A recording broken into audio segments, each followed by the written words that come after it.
Italy national টিমের coach হিসেবে আসতে রাজি নন পেপ গার্দিওলা। এই বিশ্বকাপের পর থেকে শোনা যাচ্ছিল ইতালির কোচ হিসেবে দেখা যেতে পারে এই স্প্যানিশ কোচকে, এবং ইতালির ফুটবল ফেডারেশনও চেষ্টা করে গার্দিওলাকে ইতালিতে আনার জন্য। তবে এই মুহূর্তে নিজের পার্সোনাল লাইফেই ফোকাস করতে চায় গার্দিওলা, তাই ইতালির এই প্রস্তাব মানা করে দেন তিনি। এরপর ইতালি ফুটবল ফেডারেশন অ্যাপ্রোচ করে কার্লো আনচেলত্তিকে। তবে আনচেলত্তিও ব্রাজিলের সাথেই থাকতে চায় 2030 বিশ্বকাপ পর্যন্ত। ফাইনালি এই দুই টপ ক্লাস কোচের কাছ থেকে রিজেক্ট হওয়ার পর Italian board Italian legend Andres পির্লোকে ইতালির জাতীয় দলের দায়িত্ব দেন। নিজের কোচিং ক্যারিয়ারে জুভেন্টাস ও এসি মিলানের মতো টপ ক্লাবের দায়িত্বে দেখা যায় তাকে। এখন দেখার বিষয় ফাইনালি পির্লোর হাত ধরে টানা 3বারের ব্যর্থতা কাটিয়ে চতুর্থবারে বিশ্বকাপে কোয়ালিফাই করতে পারে কিনা ইতালি। অন্যদিকে ব্রাজিলিয়ান মিডফিল্ডার ব্রুনো গুইমারেসের জন্য বিড করল প্রিমিয়ার লিগ ক্লাব আর্সেনাল। অনেক দিন ধরেই এই মিডফিল্ডারকে নিজেদের টপ টার্গেট হিসেবে দেখছে বর্তমান প্রিমিয়ার লিগ চ্যাম্পিয়নরা। 70 মিলিয়ন পাউন্ডের বিড করে এই ব্রাজিলিয়ানের জন্য তারা।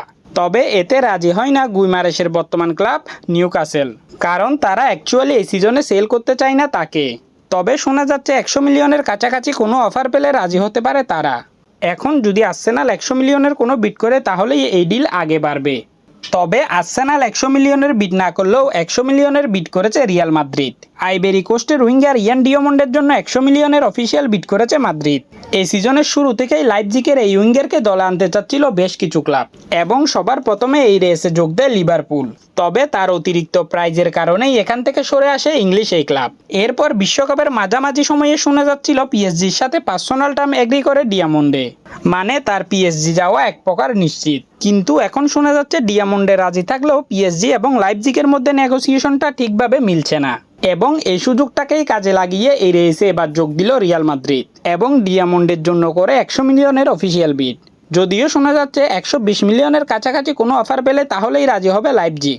এখন দেখা যাক ফাইনালি এই ডিলের কি হয়। অন্যদিকে ক্রিস্টিয়ান রোমেরোকে দলে আনতে চাচ্ছে সিরিয়া চ্যাম্পিয়ন ইন্টার মিলান। গত সিজনের শেষ থেকেই এক প্রকার নিশ্চিত হয়ে গেছিল যে নতুন সিজনে আর টটেনহামের হয়ে দেখা যাবে না এই আর্জেন্টাইনকে, এবং যার কারণে এই সিজনে ইউরোপের টপ ক্লাবরা তাকে দলে বেরাতে চায়। এই রেসে সিজনের শুরু থেকে এখন পর্যন্ত আছে 2টা ক্লাব, এক হলো ইন্টার মিলান, অপর হলো বার্সেলোনা।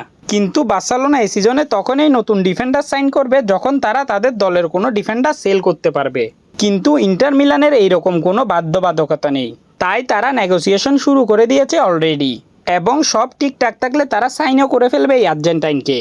অন্যদিকে বর্তমান ওয়ার্ল্ড চ্যাম্পিয়ন এবং ওয়ার্ল্ড কাপের বেস্ট প্লেয়ার রদ্রি যোগ দিতে চায় রিয়াল মাদ্রিদে।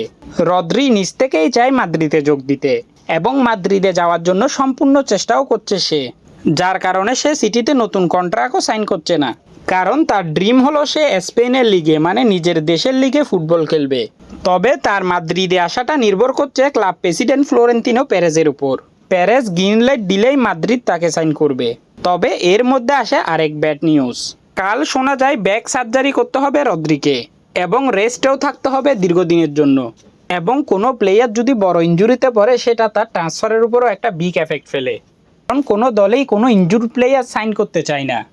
এত কিছুর পরও মাদ্রিদ যদি তাকে সাইন করে তাহলে সেটা হবে এই সিজনের ট্রান্সফার মার্কেটের সবচেয়ে বড় সারপ্রাইজ।